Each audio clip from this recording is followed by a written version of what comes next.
তোমরা দেখিয়ে দিয়েছো কিভাবে কিভাবে জালিমকে শায়েস্তা করতে হয়। আল্লাহু আকবার। চোখের ইশারায় কি তাদের কানেক্টিভিটি, কি তাদের বোঝাপড়া। 16-17 বছরে যেটা করা যায় নাই, অল্প কয়েকদিনের ব্যবধানে তাদের ইউনিটি গোটা বাংলাদেশকে উজ্জীবিত করেছে। চিৎকার করে বলেন ঠিক কিনা? এই উচ্ছ্বাস, এই ইউনিটি, এই সম্প্রীতি আমাদেরকে বজায় রাখতে হবে। এই যে আমরা ইউনাইটেড, আমরা উচ্ছ্বসিত, আমরা একসাথে দেশ গড়ার কাজে ঐক্যবদ্ধ হতে চাই, এটা আবার অনেকের ভাল লাগে না। ঠিক কিনা বলেন?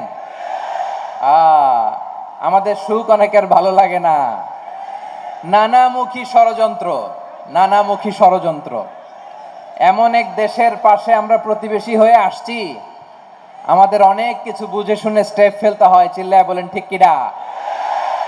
আমরা যদি ঐক্যবদ্ধ থাকতে পারি, কেউ আমাদের কিচ্ছু করতে পারবে না। এজন্য আগামীর বাংলাদেশ ঐক্যবদ্ধ বাংলাদেশ।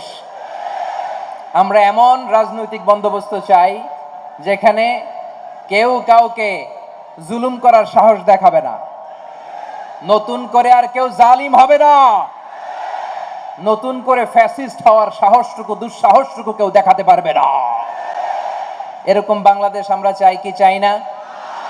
আওয়াজ করে আপনার মতামত জানান দেন। এরকম নতুন ভোরের বাংলাদেশ আমরা চাই কি চাই না? কারা কারা চাই হাত তুলে আল্লাহর দেখায়। মাশাআল্লাহ, মাশাআল্লাহ। বসুন বসুন আমার চাঁপাই নবাবগঞ্জের ভাইয়েরা। আমরা স্বাধীনতার পর থেকে এটাই দেখেছি, লুটপাট, দুর্নীতি, মারামারি, দেশের টাকা পাচার, আছে না নাই? এগুলোর পুনরাবৃত্তি আমরা চাই।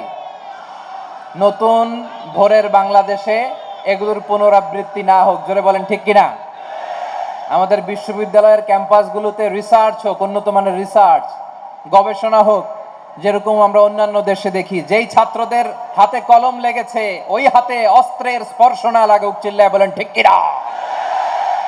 আমরা নতুন ভোরের বাংলাদেশে বুক বাঁধা স্বপ্ন নিয়ে সামনে আগাতে চাই।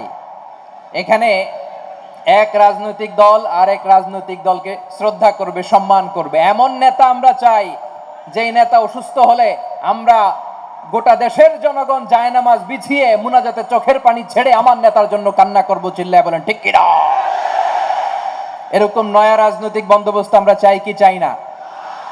এক রাজনৈতিক দল আর এক রাজনৈতিক দলকে নিশ্চিহ্ন করার খেলায় মেতে উঠুক, এটা আপনারা চান? আমরা চাই না। আমাদেরকে সাবধান থাকতে হবে, সচেতন থাকতে হবে। দেখবেন এই যে আমরা ঐক্যবদ্ধ, আমরা সম্প্রীতির বাংলাদেশ গড়তে চাই, আমরা সমৃদ্ধির বাংলাদেশ গড়তে চাই। নানা ধরনের চক্রান্ত। রিসেন্টলি দেখবেন এই শান্ত শিষ্ট ইসলাম প্রিয় শান্তিপ্রিয় মুসলিমদেরকে উস্কানি দেয়া হচ্ছে, উত্তেজিত করার জন্য আমার নবীকে গালি দেয়া হচ্ছে। আরশের অধিপতি আল্লাহ রাব্বুল ইজ্জাতের নামে এমন অশ্লীল শব্দ ব্যবহার করা হচ্ছে যেগুলো মুখে তোলা আমাদের পক্ষে সম্ভব না।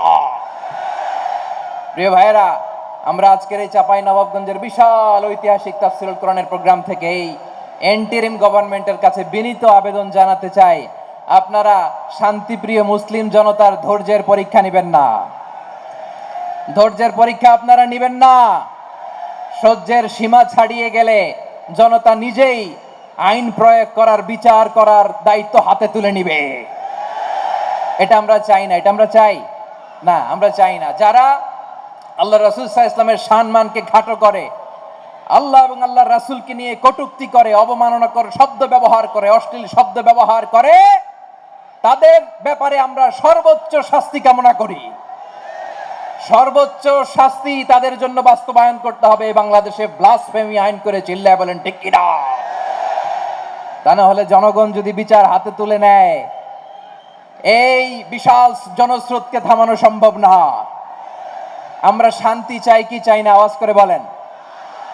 আল্লাহর নবীর বিরুদ্ধে, আল্লাহর রাসূল সাল্লাল্লাহু আলাইহি ওয়াসাল্লামের সম্মানকে খাটো করে কবিতার নামে, গদ্যের নামে অশ্লীল শব্দ চয়নকে আমরা মেনে নিব? অশ্লীলতাকে আমরা মেনে নিব? কারণ আল্লাহর নবী আমার ঈমান, আমার নবী আমার ঈমান। নবীকে ভালোবাসা ঈমানের অংশ শুধু এতটুকু নয়, আমার নবীর ভালোবাসাটাই হচ্ছে ঈমান। চিল্লায় বলো ঠিক কিনা?